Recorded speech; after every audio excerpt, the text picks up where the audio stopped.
Tere kõigile minu poolt, mina olen Merit Tatar, nagu öeldud, Balti Uuringute Instituudist ja minu ülesanne täna on siis jagada teiega DROP-projekti kogemust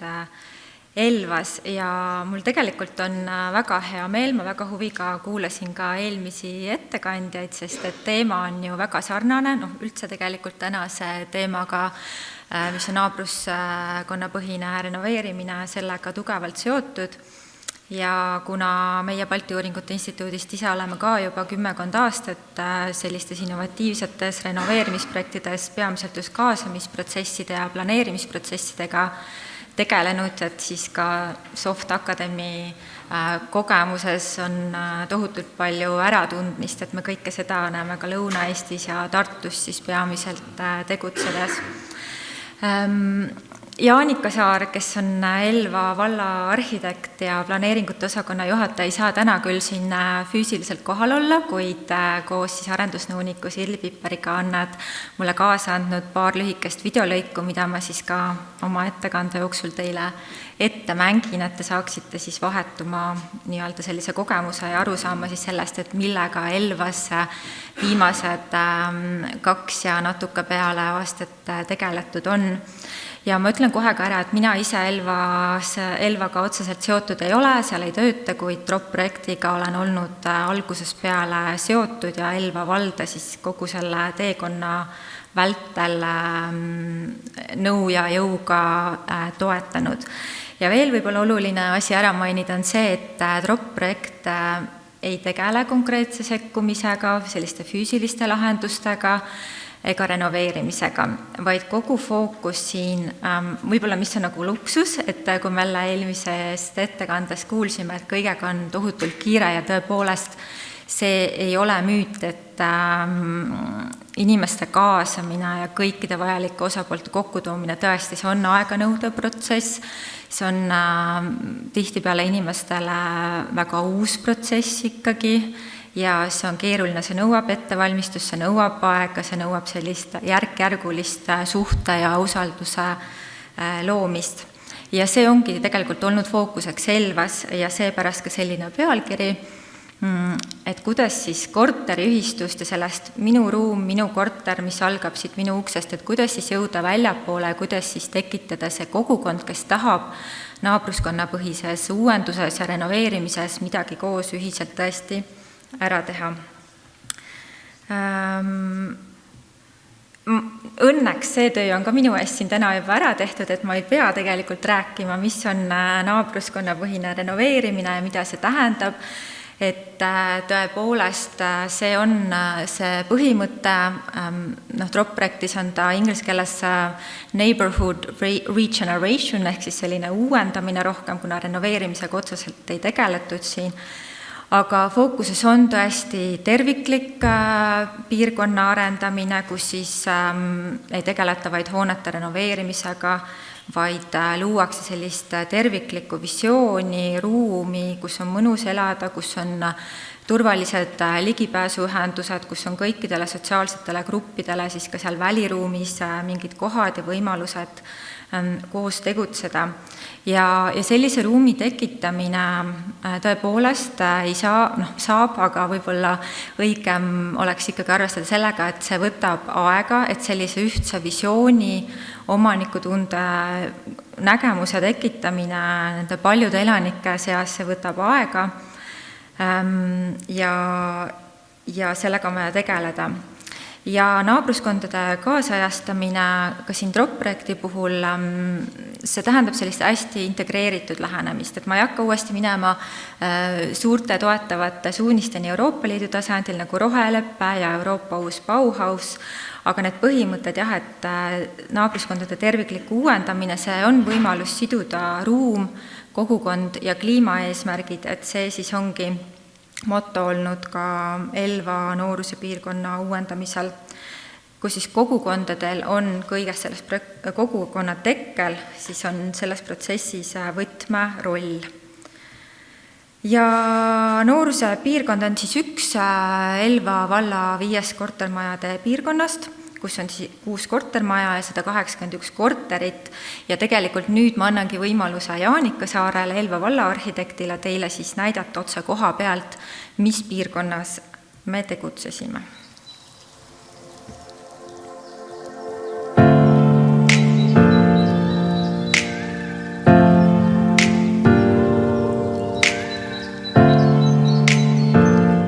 Tere tulemast Elvasse Nooruse piirkonda. Nooruse piirkonnas on 6 kortermaja ja neid ühendab üks suur haljasala. Milline on Nooruse piirkonna arengupotentsiaal? Nooruse piirkonnas on päris palju lahendamist vajavaid probleeme. Üks on kindlasti parkimise mure, mis on hõivanud tegelikult kortermajade siseõued. Teine on kindlasti üleüldine liikuvus ja turvalised pääsud haljasalale. Ja kolmas on haljasala enda olukord, kus ei ole tegelikult vaba aja veetmiseks tegelikult piisavalt võimalusi. Miks valiti Elva vallas just Nooruse piirkond projekti? Nooruse piirkonna kõik kortermajad ei ole veel renoveeritud ja see on hea võimalus katsetada naabruskonna põhist renoveerimist. Ja teine põhjus on see, et kortermajade vaheline avalik ruum on tegelikult üsna halvas seisus ja see ei kutsu kohalikku elanikku siia aega veetma ega pane ka tõenäoliselt panustama oma kodukoha hea käekäigu sisse. Kui planeeritu nüüd ellu rakendub, siis milline võiks Nooruse piirkond välja näha aastal 2035? No esmajärgus ma arvan, et peaksid olema rekonstrueeritud kõik kortermajad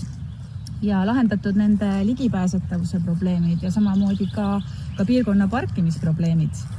Ja majade vaheline avalik ruum on selleks ajaks kindlasti kujundatud sobivaks erinevatele sotsiaalsetele gruppidele ja see võimaldab elanikel korraldada siin kogukonnaüritusi ja lihtsalt vaba aega veeta. Me oleme siin hetkel koha peal Nooruse piirkonnas ja suuri arenguid siin nagu ei tundu olevat, et ka mänguväljak, mis siin on ehitatud, on üsna vana.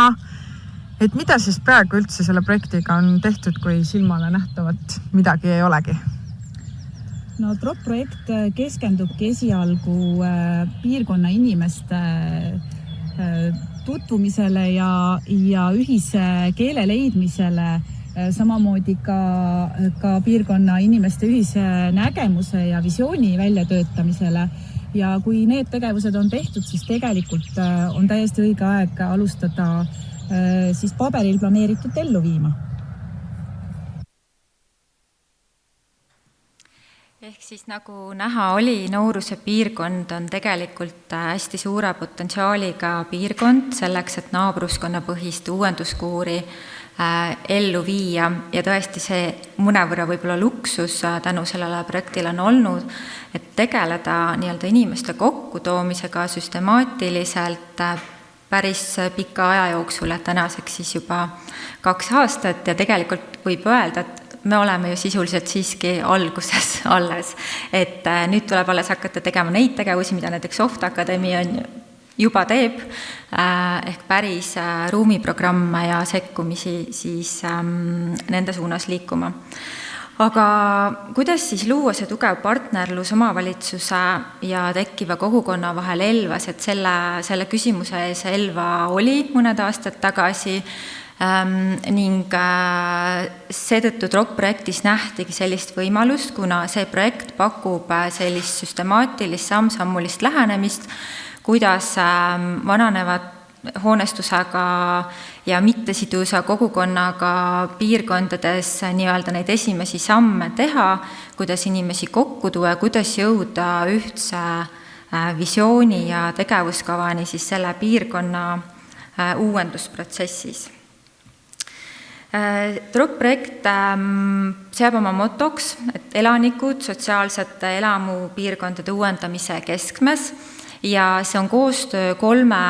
väiksema linna vahel üle Euroopa, et meil majakalinn on Ermo Baskimaal Hispaanias, kes siis on nii-öelda võib-olla selle projekti vedur ja kellel on kõige rohkem kohustusi peale pandud, et Ermo peaks jõudma oma tegevustega ka reaalsete sekkumisteni enda valitud piirkonnas. on Matera Itaalias, kes on olnud ka siis kultuuripealinn ja kellel on väga selline hea kogemus just arhitektide ja loomevaldkondadega koostöös juba pikaajaliselt siis linnaruumi katsetustes ja uuendustes ja Elva on siin projektis jaganud ka näiteks Eesti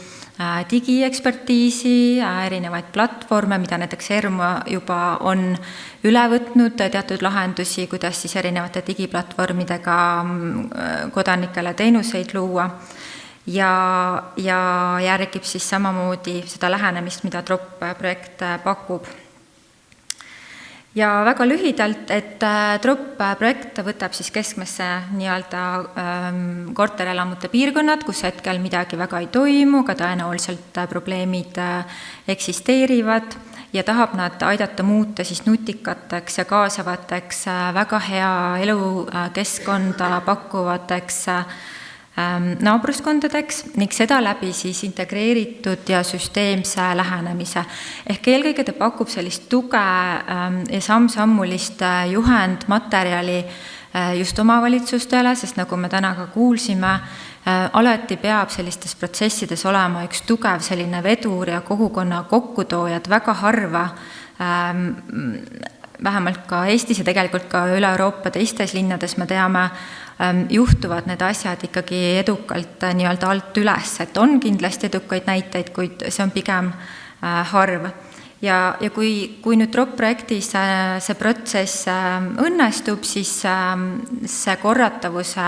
eesmärk on ka, et seda lihtsam on juba teha neid protsesse läbi teistes kogukondades ja piirkondades. Ja siin lihtsalt natukene metoodika juttu, nimelt, et see samm-sammuline lähenemine, et on lihtsalt üks selline suur metoodika, mis võib-olla alguses tundub keeruline. Ta koosneb 3 etapist, kus siis esimene ongi selline strateegiline tase, kus siis kogukond tuuakse kokku ja koos luuakse kõigepealt toimub nii-öelda loomulikult selle kogukonna tundmaõppimine, selle piirkonna tundmaõppimine ja siis koos loomes tehakse naabruskonnale visioon ja tegevuskava. Järgneb siis disaini tase, kus siis juba selekteeritakse välja konkreetsed sellised innovatiivsed sekkumisvõimalused, arendatakse koos kogukonnaga inimkeskseid sotsiaalseid ettevõtteid või siis teenuste ja ärimudeleid, projekte ning lõpuks siis viiakse reaalsed füüsilised sekkumised ka ellu, olgu nad siis konkreetsed investeeringud või mingite teenuste arendus, kogukonna mingid koostöö, uudsed võimalused ja nii edasi. Ja selle arendusprotsessi mootoriteks siin TROP-i projekti raames on ka üks väga selline selgepiiriline koosvalitsemise mudel, mis siis on tegelikult üsna formaalne ja on mõeldud siis selleks, et tekiks selline aktiivgrupp, formaalne struktuur kogukonnas, kes oleks siis pidev ja püsiv partner omavalitsusele nii selles piirkonnas kui siis tegelikult ka kõikides järgnevates uuendusprotsessides. Ja väga tugeval kohal on ka selline majandusmudeli aspekt, et mis siis kõikides nii ütleme alguses alles tundma õppides, et kogu aeg pidada silmas, et mis on need ka majandusarengu võimalused läbi selle naabruskonna põhise renoveerimise ja uuenduse ja koostöö ning siia alla käib siis ka tegelikult kogukonna võimestamine, koolitamine, siis olgu see siis tõesti kas renoveerimisprotsessides ja võimalustes, kuidas näiteks maastikuarhitektidega koostööd teha avaliku ruumi puhul, kuidas ärisid alustada, kuidas MTÜ-d alustada, et kõik sellised teemad on ka siin Elvas TROP projekti raames tähelepanu all. Ja mis väga oluline aspekt on see üksteiselt õppimine, et TROP projekt on ka enda struktuuri sisse ehitanud 3 linna vahel sellise hästi süsteemse ja järjepidava reflektsiooniringi, et kõiki etappe arutatakse süvitsi koos läbi, vaadatakse, kuidas teistel linnadel läheb ja kogu aeg on siis teada, et kõik etapid niimoodi koos hinnatakse läbi ja see on üks ütlemata oluline aspekt, et siin juba kõlas ka, et ma arvan, ka see tänane konverents ja see, et näiteks erinevad projektid erinevates Eestimaa nurkades peaksid palju rohkem tegema sellist süsteemsemat koostööd ja kogemuste vahetamist, et sellest on ainult võita. Ja Elva siis selle TROP-projektiga on võtnud kohustuse jõuda siis selle esimese etapi lõppu ehk siis koosloomes kogukonnaga luua nooruse piirkonnale visioon ja tegevuskava. Ja siin on siis linnulennult see plaan, mida Elva siis selle esimese etapi raames planeeris koos kogukonnaga ära teha, et jõuda siis tegevuskavani läbi erinevate konkreetsete sammude, 3 siis võtmevaldkonnas, et milline saab see elukeskkond olema füüsiliselt, milline võiks olla see majanduskeskkond ja majandustegevuse võimalused nooruse piirkonnas ning sotsiaalkultuurilise keskkonda seda arendavad tegevused. Ja loomulikult kõige selle keskmes see põhieesmärk on olnud tuua ikkagi see sädeinimeste grupp piirkonnas kokku, neid võimestada, olla neile tugev partner omavalitsuse poolt ja nii-öelda panna alus siis sellisele jätkusuutlikule koosvalitsemise mudelile. Ja partnereid on muidugi Elva vallal siin ka õnneks olnud, sest et me oleme täna tõdenud juba, et kaasamine on keeruline, on õnn, kui sul on head koostööpartnerid ja kuigi Elva vald on olnud väga tubli vedur kogu selles protsessis, siis Eesti Korteriühistute Liit ja ka meie Balti Uuringute Instituudist oleme kogu selle protsessi vältel nõu ja jõuga toeks olnud ja kaasatud on olnud ka siis üks individuaalne ekspert Tartu Ülikoolist Rakest, Veiko Sepp. Kuidas siis aga kasvada kogukonnaks ja jõuda siis selle teekaardini, et ma kõikides sammudes pikalt ei peatu ja jällegi annan võimaluse kohe varsti ka Jaanikale natukene võib-olla sissevaadet teha sellesse, kuidas nemad siis omavalitsuse poolt seda näevad. Aga põhimõtteliselt on tegemist siis sellise, ma enda jaoks nagu mõtestasin sellise kahe olulise nagu aspektiga, et esmane, mis kõlas siin ka juba varasemas ettekandes, on väga oluline on teha endale selgeks see baas kontekst, õppida tundma neid inimesi, kes selles piirkonnas elavad, käia piirkonnas kohapeal vaatlemas ja teha põhjalik selline kontekstanalüüs, mida siis Elva selle TROP-projekti juhiste abil väga edukalt tegi. Ja teine osa on siis väga palju kohtumisi ja väga palju sellist suhtlust piirkonnas erinevate sidusgruppide vahel, vaadates, et kõik osapooled oleksid siis kogu aeg kaasatud ja siin projektis siis eelkõige, et olla kogu aeg elanikule nii-öelda elanikuga koos ja käsikäes siis läbi teha see arengu mõtestamine. Ja tundmaõppimine kontekst, et ka Elva alustas sellega, et ta läks piirkonda, tegi seal küsitluse, et 181 korteris siis 79 vastust laekus, mis on ka tegelikult täitsa hea tulemus ja neid probleeme siis seal tuvastati. Samamoodi oldi seal kohapeal koos, see oli siis paar aastat tagasi sügisel, räägiti inimestega, intervjueeriti neid, küsiti nende probleeme, muresid ja kõik see info koguti kokku ja järgmises etapis kutsuti siis juba nii-öelda elanikud esimesse sellisse konkreetsemasse töötuppa, kus siis esitleti küsitluse tulemusi ja töötati siis juba selle info baasilt edasi piirkonna tugevuste, nõrkuste, võimaluste ja ohtudega ja üldse nii-öelda tehti need esimesed sammud ja anti siis teada, et mida tahetakse koos teha, kuhu võiks koos jõuda, mis on see koos valitsemine üldse ja mis kasu see võiks kogukonnale anda. Ja väga üllatav oligi see, et kuigi tegemist on väikese piirkonnaga, siis tuligi välja, et see sidusus seal on ikkagi nõrk, inimesed isegi ei tunne üksteist, nad ei tea, et mis inimesed meil siin elavad, aga oli ka vähemasti need, kes kohale tulid, oli suur soov saada teada rohkem. Oli ka neid, kes ütlesid, me tahamegi privaatsust, rahu ja vaikust, aga ikkagi rohkem oli neid, kes ütlesid, et tegelikult me tahame teada rohkem, me tahaksime koos midagi teha, et see on väga tore, et keegi seda mootorit siin eest veab. Väga loominguline protsess, aga väga vajalik, ma ütleks, võib-olla inimese jaoks algus keeruline on kogu see stsenaariumiloome protsess, et siin vist kõlas enne ka, et inimestel on unistada kuidagi raske, aga see on just see, kus me soovisime ka nooruse piirkonna elanikke panna unistama. See oli algus väga keeruline, ma mäletan ühes töölauas öeldi, et no aga ma ei saa ju, et sellist asja ei ole ju päriselt olemas, et kuidas ma nüüd siin siis unistan selles osas, aga stsenaariumite loome mõte ongi minna natukene raamidest välja, leida võib-olla need mõningatel juhtudel isegi väga hullud suunad või ideed ja siis lõpuks muidugi panna selles kokku selline realistlikum ambitsioonikas visioon. Samamoodi väga oluline aspekt selleks kogukonnaks kasvamisel on tõesti see võimestamine ja parimate praktikatega tutvumine. Siinkohal suur tänu jällegi EKÜLile, kes on tubliks toeks siin olnud, et on kogukonda käinud siis nii-öelda koolitamas parimatest naabruskonnapõhise renoveerimise praktikatest, headest renoveerimisnäidetest. Samamoodi toimus õppereis Rakverre, mis sai tohutult positiivselt vastukaja, inimesed olid väga õnnelikud, et nad said käia, said näha ja meil ongi siit endalt Elva tiimiga tekkinudki mõte, et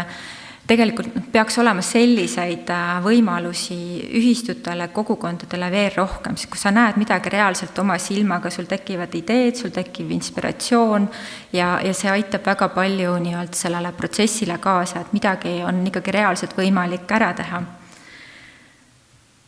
Samamoodi Elva siis korraldas konkursi Kaunis kortermaja Rõdu nooruse piirkonnas, jällegi selle eesmärgiga, et innustada selle naabruskonna inimesi tähelepanu pöörama oma elukeskkonnale, innustada ja siis premeerida tublimaid ja siis auhinnati ka ühte kortermaja perekonda siis Elva kultuuri kinkekaardiga ühel meie koosloome üritusel.